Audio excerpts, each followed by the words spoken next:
আসসালামু আলাইকুম সুপ্রিয় দর্শক, স্বাগত জানাচ্ছি আজকের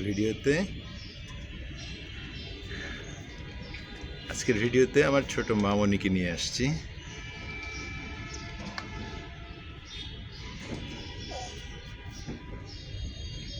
ছোট মা গত রাতে 3:30টার সময় ঘুমাচ্ছিল না।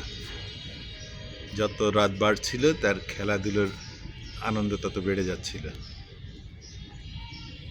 3:30টার পরে ঘুমিয়েও আবার 7টার আগেই উঠে গেছে ঘুম থেকে। উঠে বড় বোনকে নিয়ে স্কুলে গিয়েছে,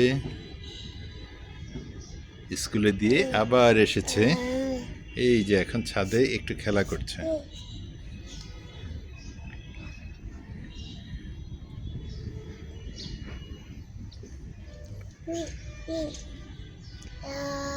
আমাদের এই ইট পাথরের নগর জীবনে ফ্ল্যাটের ওই ছোট্ট গণ্ডিতে বাচ্চারা বন্দি জীবন যাপন করতে করতে একেবারে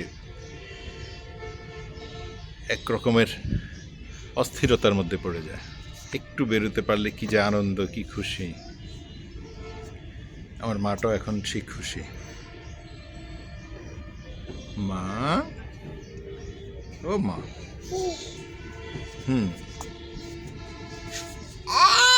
জি বাবা, হ্যাঁ আপনি নিবেন, নেন নেন নেন নেন নিতে চান? হ্যাঁ নেন, হ্যাঁ হ্যাঁ এটা নিবেন, আচ্ছা দিচ্ছি আপনাকে। তবে মুখে দেওয়া যাবে না মা, হ্যাঁ এটা কিন্তু মুখে দেওয়া যাবে না। নেন, হাতে নেন, হ্যাঁ হ্যাঁ হ্যাঁ। আমাদের ছোটবেলায় ঢাকাতেই আমরা বড় হয়েছি, তারপরও বিশাল মাঠ ছিল, খোলা প্রান্তর ছিল। তারপরে বুড়িগঙ্গা নদীর পাড়েই আমরা ছিলাম। যখন যেভাবে ইচ্ছে করেছে সেভাবেই আমরা আনন্দ করেছি, খেলা করেছি। এই গরমের সময় তো দিনে 4-5 ঘন্টা বুড়িগঙ্গা নদীতে আমরা সাঁতরাতাম। হ্যাঁ মা, কি হয়েছে? তারপরে পাশেই ছিল আইজি গেট মাঠ, ধূপখোলা মাঠ, বিশাল বড় বড় মাঠ। এই মাঠে হাজার হাজার মানুষ খেলাধুলো করত। এই মাঠগুলো থেকেই আমাদের জাতীয় দলের বড় বড় ফুটবলার তৈরি হয়েছে, ক্রিকেটার তৈরি হয়েছে। জি মা।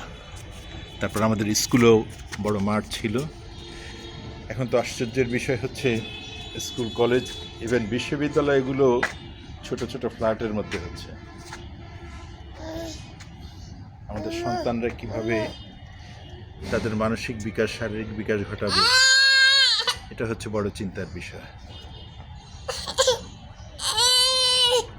জি বাবা, হ্যাঁ আসেন বাবা, হাত ধরেছি তো, আসেন আপনি।